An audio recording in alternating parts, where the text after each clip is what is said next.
Good afternoon, folks. Welcome back to the Food for the Faithful channel with me, Bill Reimer. Today, not so reluctant to profit, but I do have some very, very important things to discuss with you. We'll begin with this. Dorothy from The Wizard of Oz was taken from Kansas by a cyclone so that she could peer behind the wizard's curtain to discover the falsehood of his bluster. Canadians are in the midst of a political cyclone that will define Canada forever. Today, I am here to peek behind the wizard's curtain on your behalf, since we ain't in Kansas anymore. To quote Hank Snow, I've been everywhere, man. I've been everywhere, man. Across the deserts bare, man. I've breathed the mountain air, man, in Bundal and on the top of Gaustatoppen. Of travel, I've had my share, man. I've been everywhere. You people who have allowed the bad orange man to make you pretend you're going to sever ties with the primary trading partner we have had since the 1780s have no issue whatsoever with our stores being filled with substandard goods from communist China. This, even though CSIS has repeatedly warned us that the CCP deliberately interferes with free democratic elections in Canada and is now known to have purposely constructed a deadly pathogen in Wuhan, where it was accidentally unleashed on the world. This requires a level of ignorance and naivety that defies comprehension. And I'll add this addendum that the Dominion voting systems that we use, or that have used largely not only in Canada but throughout the US and Canada and some other Western countries, they have components built in communist China. Which is why I'm constantly gobsmacked how the trained Canadian SEALs put their little flipper elbows up when the socialist state-led collective screams bad orange man. But when the truckers were here in Ottawa, folks who had peacefully brought completely legitimate concerns to the capital were labeled as hateful Nazis. This despite the fact that we now know that COVID was a bioweapon developed in a lab led by the Communist Chinese Army, a pathogen that murdered millions and sickened more with its so-called antidote that was developed in the same lab. Not only did Pfizer help develop both the virus and the mRNA protocols, but Canada also sent deadly live viruses to communist China to help the CCP build a bioweapon used to attack Canadians and the entire inhabited world. Even though we have witnessed these crimes against humanity, the trained SEALs bark in the hopes of being tossed a day-old dead fish because of bad orange man. The sheep in the loony left have ramped up their bleating on my feed. For well over a decade, the state-funded apparatchiks in the Fourth Estate have ensured the press merely repeated the talking points of the Prime Minister's office.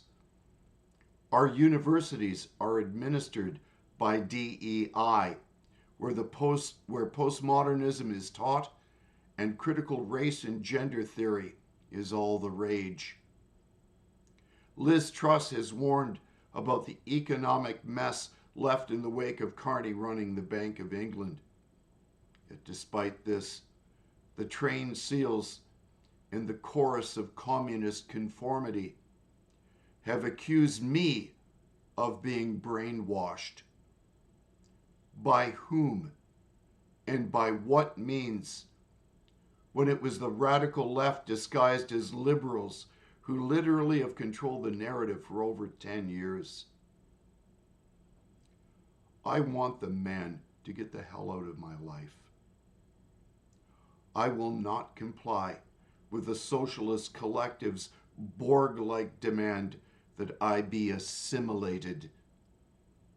This isn't the time for anyone with a mind to think for themselves to lower their shields. Resistance is never futile. I want limited constitutional democracy to restore peace, order, and good government to the Dominion of Canada under the rule of law. So let's examine what liberalism is and is not. Issue, unit of analysis. Liberalism, individuals primarily, groups secondarily. Postmodern feminism, groups primarily, individuals secondarily. Next issue, power of the individual, volition and self-creation, social influences only under liberalism. Under postmodern feminism, one's social environment molds and conditions.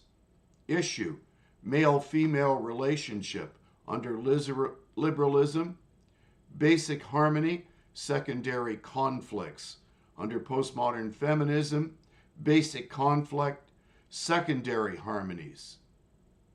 Issue, women's current status. Under liberalism, much improved, though not perfect. Under postmodern feminism, victims of patriarchy. Issue, speech-act distinction. Under liberalism, yes.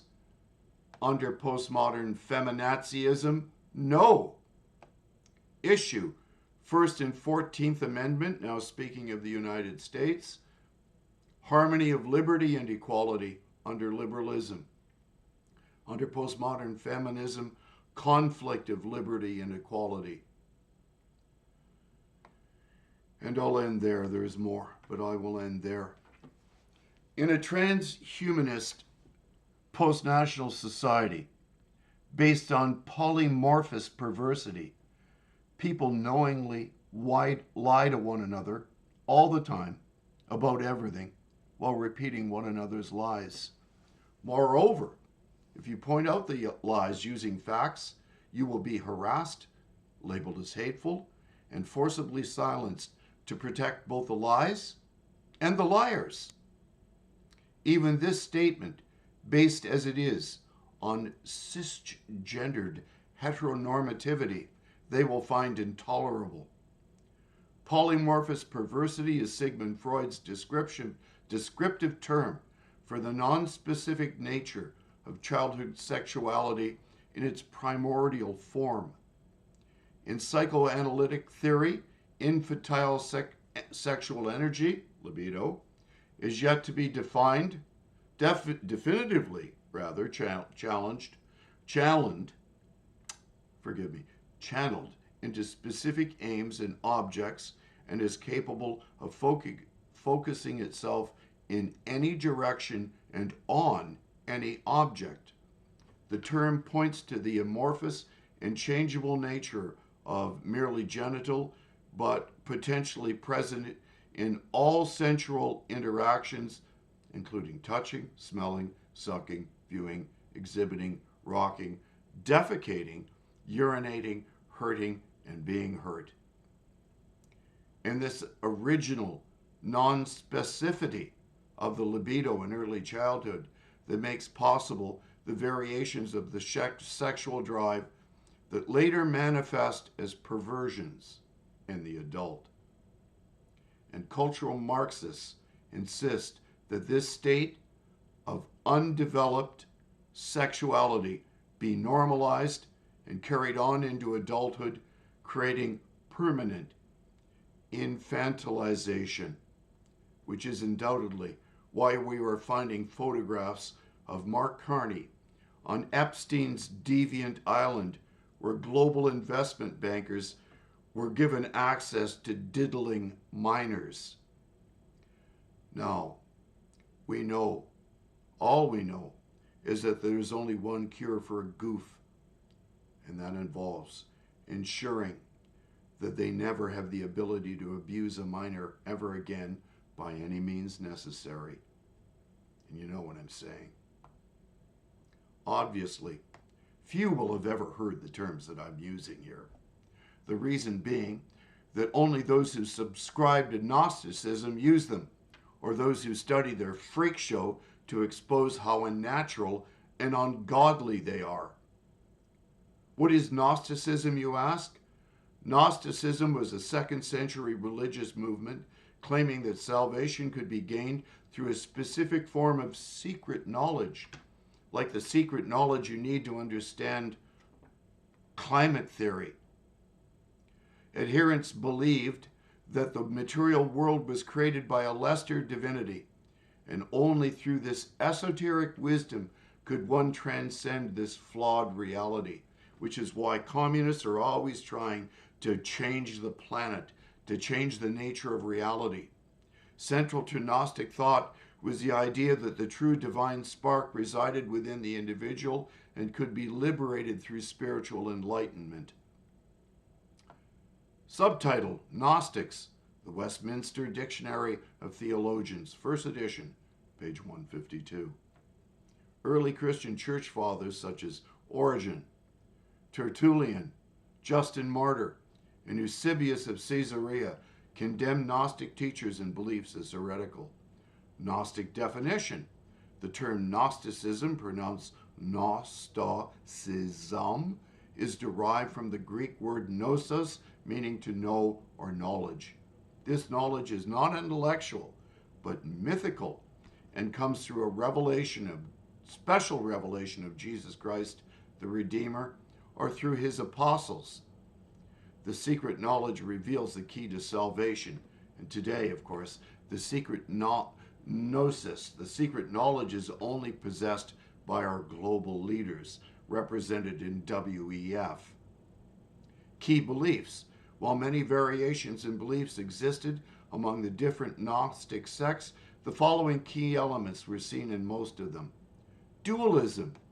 Gnostics believed that the world was divided into the physical and spiritual realms.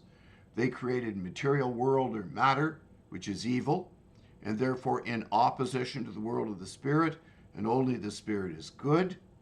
Adherents of Gnosticism often constructed an evil, lesser God and beings of the Old Testament to explain the creation of the world of matter, and considered Jesus Christ a holy spiritual God. These ideas are also central to Marx and Engels' dialectical materialism as the basis for Marxist thought, where they replace man for God in their thesis. God. Gnostic writings often describe God as incomprehensible and unknowable. This idea conflicts with Christianity's concept of a personal God who desires a relationship with human beings. Gnostics also separate the inferior God of creation from the superior God of redemption. Salvation. Gnosticism claims hidden knowledge as the basis for salvation. Adherents believe that this secret knowledge frees the divine spark within humans, allowing the human soul to return to the divine realm of light in which it belongs. Gnostics thus divided Christians into 2 categories, with one group being carnal or inferior, and the other group being spiritual or superior. Only the superior, divinely enlightened persons could comprehend the secret teachings and obtain true salvation. Christianity teaches that salvation is available to everyone, not just a special few, and that it comes from grace through faith in Jesus Christ. Ephesians chapter 2, verses 8 and 9. And not from study or works. The only source of truth is the Bible, Christianity asserts. Jesus Christ. Gnostics were divided on their belief about Jesus Christ. One view held that the that he only appeared to have human form, but that he was actually spirit only. The other view contended that his divine spirit came upon his human body at baptism and departed before the crucifixion. Christianity, on the other hand, holds that Jesus was both fully man and fully God, and that his human and divine natures were both present and necessary to provide a suitable sacrifice for humanity's sin. And my conclusions: Gnosticism is what is left when the sacred is made available only to those who can understand its mysteries. This is why politics is where the sacred has collapsed into the profane. This is why we are being led by a cabal of globalist money manipulators who managed to transfer the largest sum of wealth in all of human history during COVID lockdowns and mandates. Mark Carney not only merely represents this, he is one of the grand high priests of the gnostic mystery cult of globalism, responsible for crimes against humanity and impoverishing the middle class. Vote wrongly at your peril. This may be your last chance to restore peace, order, and good government to the Dominion of Canada. If these aren't things to think and pray about on this March the 26th, just a little over a month left to go before the election, you must support the candidate that is most likely to reduce the influence of the state and its intervention in your lives. God bless you all. Think and pray.